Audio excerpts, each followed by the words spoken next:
몇 명의 제수들과 함께 바울은 로마 황제의 재판을 받기 위해서 2년 동안 어디에 있었어요? 가이사랴 감옥에 감금이 돼 있었어요. 이제 거기서 나와가지고 이제 머나먼 여정을 떠나게 된 것입니다. 배에 같이 탄 다른 제수들은 어떤 사람이었을까? 많은 신학자들이 말하기를, 성경을 연구한 사람들이, 램지라는 신학자는 이렇게 말합니다. 아마 10중 8구는 이미 사형 선고를 받은 사람들이다. 근데 원형 경기장 있죠, 로마에. 거기에서 가서 다 대중을 즐겁게 하기 위해서 로마가 각 지방에 끊임없이 이 사형수들을 보내라고 얘기합니다. 그럼 그 사람을 보내서 로마 원형 경쟁에 가서 그렇게 막 죽이고, 그리고 관종들을 한호하고 그런 상황. 그래서 다 사형 선고를 받은 사람들이 지금 가는 게 대부분이고, 또 비즈니스를 위해서 가는 사람, 부자들도 몇 사람은 있었다, 이렇게 얘기를 합니다.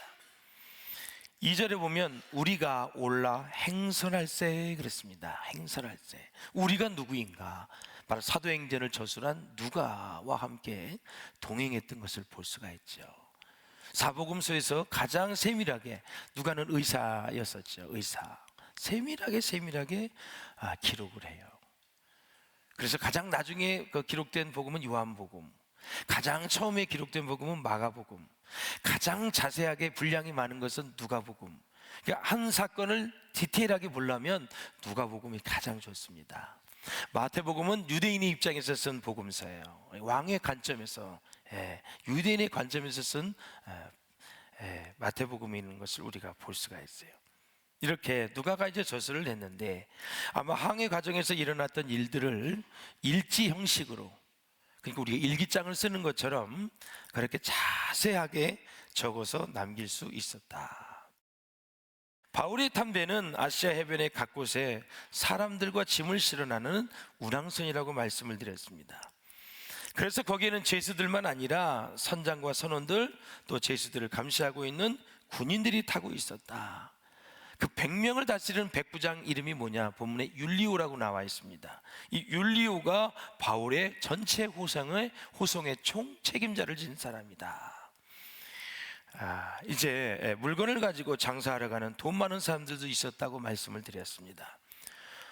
며칠 항해 후에 배가 이제 미항에 도착을 했을 때 바울이 백부장과 선원들에게 지금은 시기적으로 매우 위험하니까 출항을 하면 안 된다.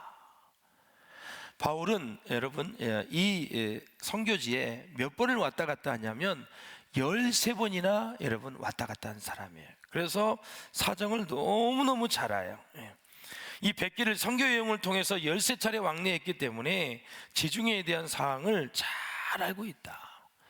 그래서 이 성경을 연구하는 어느 학자는 바울이 지금 여기 왔다 간 이 키로수가 얼마가 되느냐, 총 5,600km다, 이렇게 얘기해요. 엄청 먼 거리죠. 지금의 뭐 이런 배입니까? 아니죠. 나무로 만든 허술한 배인데 얼마나 속도가 늦겠습니까? 5,600km, 부산이 400km니 한 15배가 넘는 그 먼 거리를 여러분 이 백길에 빨리 갈 수가 없어요. 그리고 오늘 본문에 나오는 배는 단순히 딱 두 가지만 가지고 움직이는 거예요. 바람과 사람입니다. 그러니 얼마나 속도가 느리면서 천천히 가는 배인지, 위험한 배인지 이루 말할 수가 없죠. 고린도후서에 보면 광풍으로 배가 3번씩 파손을 당했다, 이런 이야기가 나오고, 바다 한가운데서 죽을 뻔한 경험을 말하고 있을 정도인데, 그래서 유명한 성경신학자 목사님 올리엄 바클레이가 뭐라 그랬냐면, 바울이 그 배에 탄 사람 중에 가장 경험이 많은 사람이었음은 매우 분명하다 그랬습니다. 중요한 건 이 경험이 많은 바울, 이 말을 듣지 않았다라는 거죠. 백부장 율리오는 선장과 선주와 다수의 말을 믿고 바울의 권면을 무시했습니다. 여행 가기에는 썩 좋지 않는 기간에 출발한 것입니다. 바울은 가지 말자, 출항하지 말자 얘기한 거예요. 백부장은 여기서 바로 결정적인 실수를 하게 됩니다. 바울이 재판을 앞두고 있는, 형식적으로는 제수입니다. 그가 하나님의 사람인 것을 몰랐어요.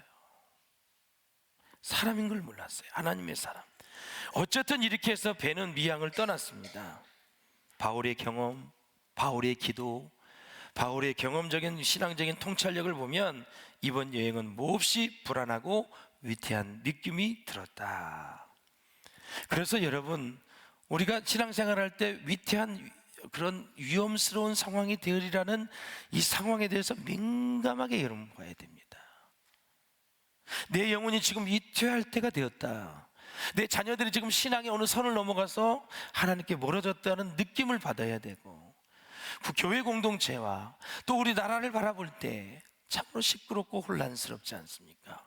배후에 들어가면 무엇이 있습니까? 신앙적인 관점에서는 각 당이 주장하는 건 다 다르지만 죄가 있습니다. 죄를 계속 이전 투구하는 것입니다. 죄는 회개해야 되고 세상에서 죄는 법정에서 다스려야 되는데, 그것을 안 받으려고 하니, 그 벌을 안 받으려고 하니 허구한 날 그렇게 세월을 낭비하는 거죠. 사도행전 20장 9절에 10절에 보면은 시작, 여러 날이 걸려 금식하는 절기가 이미 지났으므로 행하기가 위태한지라 바울이 그들에게 권하여 말하되 여러분이여 내가 보니 이번 항해가 화물과 배만 아니라 우리 생명에도 타격과 많은 손해를 끼치리라 하되. 아멘. 이러한 권면을 해도 백부장은 바울의 말보다는 선장과 선주의 말을 더 믿어. 선주는 배의 주인입니다. 선장은 배를 전체 이제 관할하는 사람이죠. 예. 사랑하는 여러분, 우리가 이제 사고가 나거나 우리가 시험에 이렇게 들고 시험이 온다면 귀가 어두워집니다. 눈이 어두워지는 거예요. 그래서 하나님의 말씀이 들리질 않습니다. 그러니 율료라는 사람들, 선장과 선주는 다 하나님을 모르는 사람입니다. 그러니 바울의 말이 여러분 영향력이 없죠. 무시하죠. 또 이렇게 포성줄에 묶여서 지금 죄인의 신분으로 가고 있고요.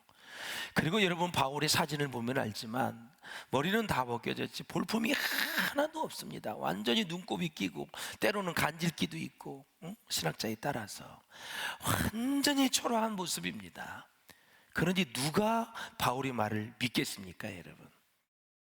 제수인 바울의 말을 들었다가 괜히 시간만 낭비할 뻔했다 하면서 자기들의 결정에 아주 만족해했습니다. 오직 소외된 사람은 단 한 사람, 바울 한 사람이었습니다. 그러면 대세는 전체 가자는 거고 바울은 혼자 지금 가지 말자라는 것입니다. 예. 그러면 사람들이 판단하기에는 어떻겠습니까? 예. 처음 순풍이 불었을 때는 바보 천치야, 아유 그냥 로마로 가서 재판을 받고 감옥이나 살지, 뭐가 어쩌고 저쩌고 얼마나 많이 무시했는지 말할 수가 없습니다. 당시의 배들은 범선이었다고 말씀을 드렸습니다.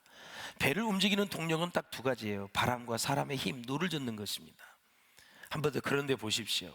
14절에 보세요. 상황이 반전돼요. 시작. 얼마 안 돼요. 섬 가운데로부터 유라굴로라는 광풍이 크게 일어나니. 그렇습니다. 유라굴로라는 것은 바람의 이름이 아닙니다. 바람의 방향을 얘기하는 것입니다. 바람의 방향. 예. 그래서 유로스, 동풍, 그렇죠? 그 다음에 라틴어 아큘로라는 북동쪽을 가리키는 거예요. 그래서 동쪽에서 부는 바람과 북쪽에서 부는 바람이 뒤엉켜서 강하게 밀려오는 동북풍으로서 계절풍을 얘기하는 거예요. 예. 바람의 이름이 아니라 바람의 방향을 얘기하는 거다. 갑자기 순풍이 광풍이 되어버린 것입니다. 이 광자는 미칠 광자입니다. 정말 사납게 바람이 불어옵니다. 사랑하는 여러분, 가끔 우리도 신앙생활을 할 때 어떤 성도들은 축복을 받을 때 그것이 영원한 축복인 줄 알고 착각을 할 때가 있습니다. 계속 축복이 이어지지 못할 때가 있습니다. 그와 반대로 성도에게 있어서 영원한 고통과 고난도 없습니다. 이 또한 지나가리라. 이 또한 지나가리라. 영원한 고난이나 영원한 고통이 없어요. 반드시 그 고통과 고난에는 끝이 있다라는 거예요. 다 하나님의 손안에 있기 때문에 그렇습니다. 만약에 여러분 고난이 하나님의 손안에 있을 때에 그것은 뭐가 되냐면 축복이 됩니다. 기억하십시오. 여러분의 고난과 어려움과 시련과 시험이 하나님의 손안에 있다는 것은 무슨 의미일까요? 여기까지 또 가야 되지요. 그럼 하나님의 손 안에 뭐가 있다는 거예요? 하나님 보이지도 않는데 이런 손을 말하는 거예요? 뭘 말하는 거야? 그래서 큐티는 다음 단계까지 가야 되는 거야. 하나님의 손 안에 있는 게 뭐냐?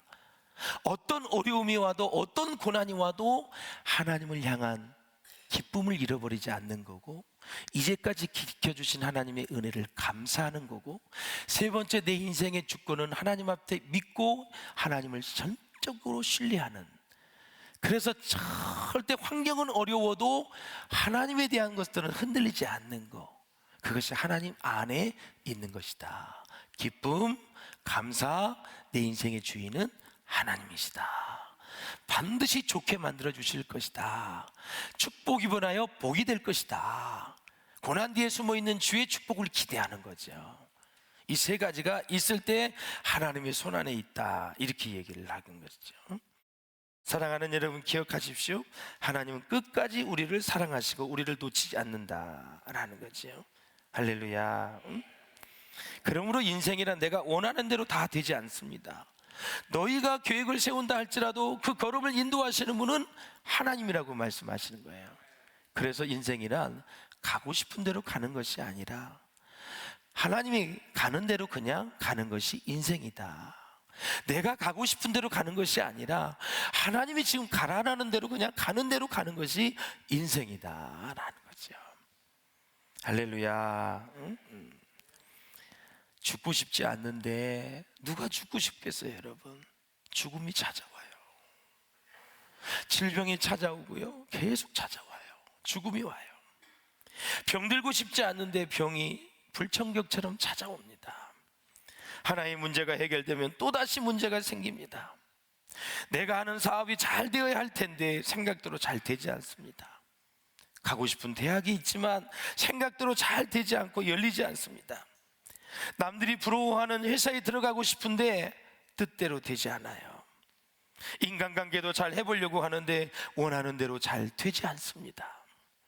우리 인생을 보면 때로는 이렇게 유라굴로라는 광풍 때문에 배가 이리저리 할 수 없이 끌려가는 것처럼 내가 원하지 않는 방향으로 계속 끌려가는 모습을 볼 때가 있어요. 그럴 땐 참으로 힘이 들고 힘겨울 때가 있습니다. 너무 지치고 힘들면 살 소망까지 다 끊어진다라는 거죠. 바람이 얼마나 강한 폭풍이든지 도저히 항해를 할 수가 없었어요. 이 폭풍은 여러분 보름 동안 쉬지 않고 몰아쳤는데 배가 뒤집히지 않는 것만 해도 하나님의 큰 은혜였었어요. 저는 1시간 동안 그 정도 가지고도 죽을 뻔했는데 이것이 15일입니다. 하루가 24시간이에요. 곱하기 15를 해보세요. 아무것도 먹지 못했어요. 오늘 본문에 보면 해와 달이 비치지 않아서 날짜 계산을 못했다 그랬어요. 얼마나 공포스러웠겠어요, 여러분. 얼마나 무서웠겠어요. 아마 그거 경험한 사람은 다 공황장애 생겼을 것 같아요. 276. 예? 사랑하는 여러분, 예. 자, 17절을 한번 읽어보세요. 17절. 예? 시작.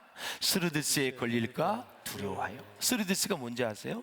바다 밑에는 모래바닥이 있어요. 높은 데가 있고 낮은 데가 있는데 이 모래바닥에 배가 딱 부딪히면 배가 완전히 박살이 나요. 다 깨지는 거예요. 그러니까 그것도 염려가 되어져서 얼마나 그들이 두려웠는지 몰라요. 예. 해와 달이 없으니까, 비추지 않으니까 방향도 못 잡고 날짜도 계산을 못하고 배의 위치도 알 수가 없다. 오직 모든 사람의 머릿속에는 이제는 죽었구나 하는 생각뿐이었습니다. 자, 여기서 우리는 잠시 몇 가지 영적인 교훈을 생각해 보는데, 왜 이들이 유라굴로 강풍을 만났느냐? 첫째, 하나님의 사람 바울의 충고를 듣지 않았습니다. 하나님의 사람 바울의 충고를 듣지 않았어요. 물론 전문가의 말을 들어야 하겠지요. 세상 사람들은 대부분의 경우 하나님의 사람의 충고를 듣지 않습니다. 바울에게는 언제나 성령 하나님이 주시는 영감이 살아 있었습니다. 우리는 때때로 하나님이 기뻐하시지 않는 길로 가면 우리 안에 계신 성령님께서 가끔 우리를 거부하는 그런 거부감을 느낄 때가 있어요. 예.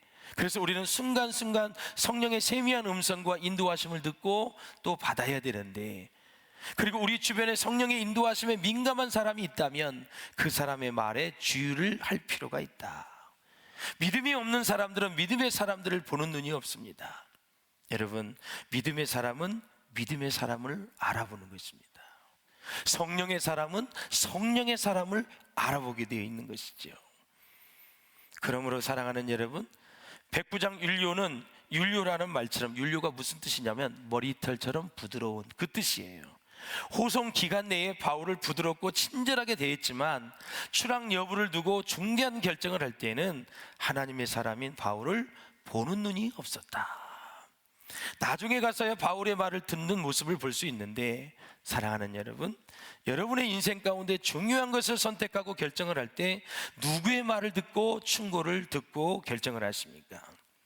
주로 누구와 의논하시는지 궁금합니다.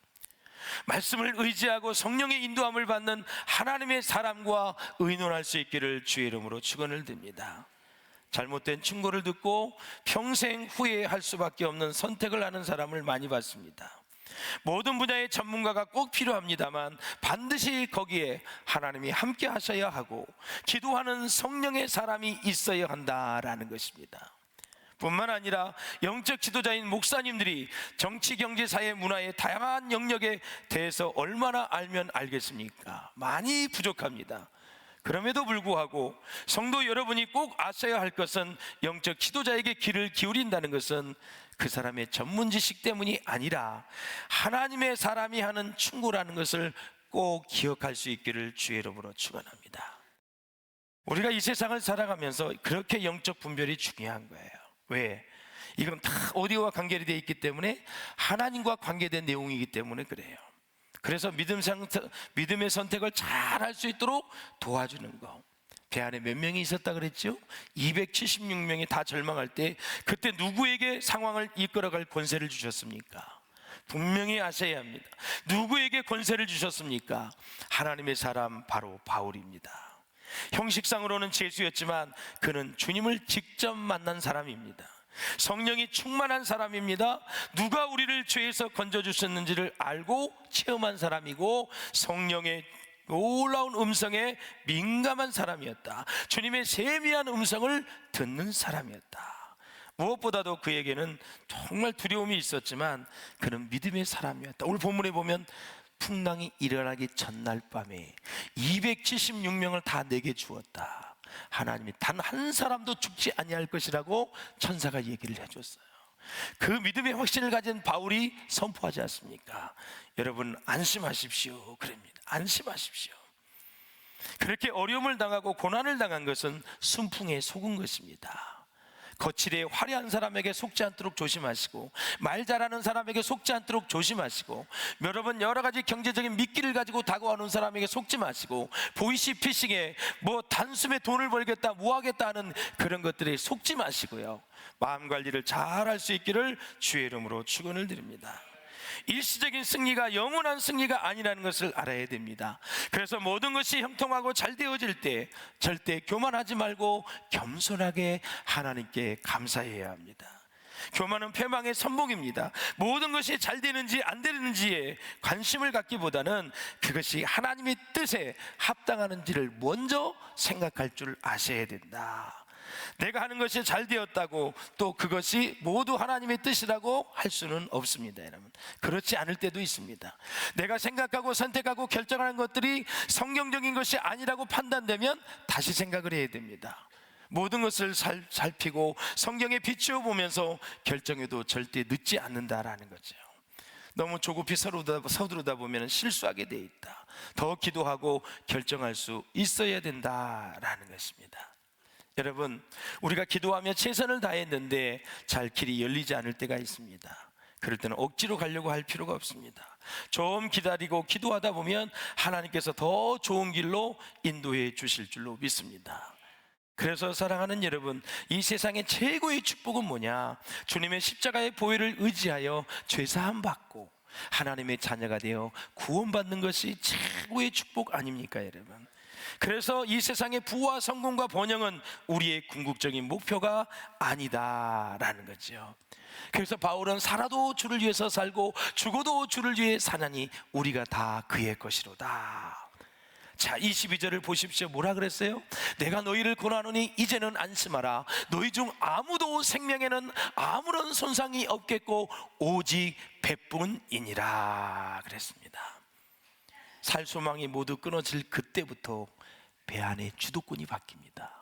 그동안에는 선장, 선주, 백부장, 율리오 275명이었지만 광풍이 일어날 때부터는 주도권이 바울에게 넘어옵니다. 환난이 다가올 때, 어려움이 다가올 때 하나님은 반드시 하나님께서 쓰시는 사람을 이용해서 사용해서 역사를 이루어 간다. 하나님이 이제 사자가 다시 말씀을 하는데, 바울아 두려워하지 말라. 네가 가이사 앞에 서야 하겠고 또 하나님께서 너와 함께 항해하는 자를 다 내게 주셨다 하였으니. 세상에 가이사 앞에 재판할 것까지도 지금 얘기하고 있는 거예요. 배의 문제가 아니야. 배는 안전하게 또 가고 가이사 앞에서 또 이제 재판하는데 하나님이 끝까지 함께 해주시겠다는 거예요. 참 은혜가 되죠. 우리는 요 앞 한 치밖에 못 보는데 하나님은 저 멀리까지 다 보시고 내 인생을 그렇게 은혜롭게 인도할 플랜을 다 가지고 있다라는 거죠. 그냥 순종하며 가면 되는 것입니다, 여러분. 할렐루야. 저는 25절에 너무 큰 은혜를 받았어요. 같이 읽어보세요. 시작. 그러므로 여러분이여 안심하라. 나는 내게 말씀하신 그대로 되리라. 하나님을 믿노라. 내게 말씀하신 그대로 되리라고 하나님을 믿노라. 이 말을 듣고 여러분 그 당시에 276명이 거의 다 하나님을 믿었다 그래요. 거의 다 여러분 믿었다 그래요. 예. 모든 것이 하나님의 말씀대로 되어질 줄 믿는다고 하면서 용기를 주었어요. 사랑하는 모든 여러분들이요, 안심하십시오. 어젯밤에 하나님이 말씀하셨습니다. 이 광풍에서 우리 모두를 지켜주시고 단 한 사람도 죽지 아니할 것입니다. 그렇게 구석에서 천독구리가 되어서 완전히 왕땅을 달는 이 바울이 다시 나와서 하나님을 외치고 구원의 하나님을 말씀을 선포할 때, 그때 백성들이 안심하면서 하나님께 경배와 찬양을 올려드렸습니다. 이게 바로 역전의 하나님이십니다. 여러분의 인생이 그렇게 될 수 있기를 주의 이름으로 축원합니다. 지금은 코가 석자나 빠져 있지만 여러분을 통해서 하나님은 일하실 것이고, 여러분을 통해서 하나님이 놀랍도록 간섭하셔서 여러분의 인생을 해와 같이 빛나게 해주실 것이고, 모든 인생의 풍랑이 잠잠해지고 여러분의 인생 가운데 순풍으로 인도해 주실 줄로 믿습니다. 그 하나님의 놀라운 사랑을 날마다 생각하면서 한 주간도 여러분의 인생의 광풍에 여러분 눌리지 마시고, 우리를 구원해 주신 그 하나님, 바울과 275명을 구원해 주신 그 하나님이 우리를 유라굴라 광풍의 인생 속에서 건져 주실 줄로 믿습니다. 특별히 나라와 민족을 위해서 기도하시고, 우리 용인 땅의 복음화를 위해 기도하시고, 그리고 용인 비전교회가, 한국교회가 복음의 사명을 잘 감당할 수 있도록 기도해 주신다면 이 풍랑이 변하여 순풍이 되어지고 하나님의 축복과 놀라운 주의 평안을 경험하게 될 줄로 믿습니다. 여러분이 그 사역의 그 삶의 주인공이 될 수 있기를 다시 한번 주의 이름으로 축원합니다.